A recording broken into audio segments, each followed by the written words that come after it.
نن د برصغیر پاکو هند تر ټولو ستر شخصیت او د عدم تشدد مبارز باچاهان په نوم جوړ کړی شوی پوهنتون کې په لومړي ځل کنوکیشن دستوره ترسره شوه چې پکې 515 هلکانو جینکو زده کوونکو ته ډیګرانې ورکړې شوې ورسره 2 هلکانو جینکو د سرو زرو تمغې ترلاسه کړې د دغه دستورې مشر ملما د خیبر پختونخوا گورنر غلام علي خانو په دې بهال د پوهنتون وایس چانسلر ویل چې دا د پوهنتون د 10 کالو په تاریخ کې په لومړي ځل غونډه را جوړه شوه او دا د او د زده کوونکو خواهش و چې دغه ته عملي شکل ورکړو. The first convocation of Bachahan University Chasada been planned several times in the past, but it could not happen for one reason or the other reason. However, we pledged ourselves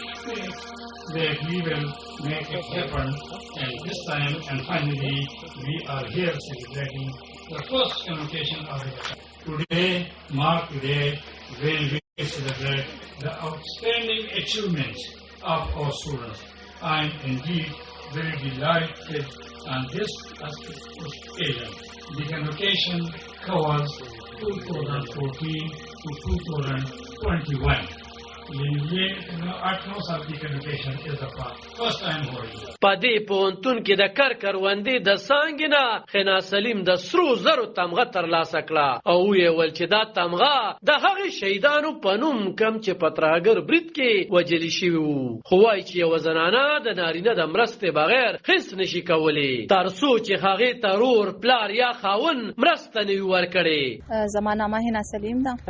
هیومن نیوټریشن اینډ ډایټیکس اګریکلچر ډپارټمنټ نه ما دا پرایز واغستل چې کوم ځای کې باچا خان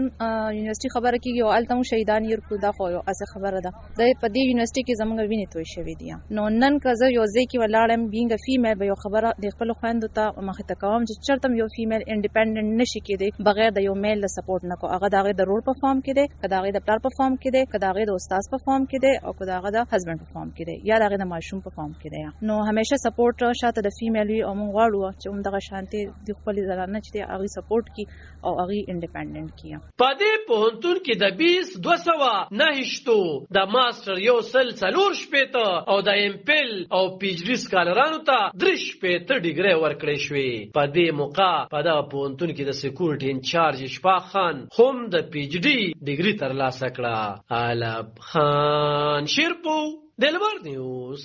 400 نن د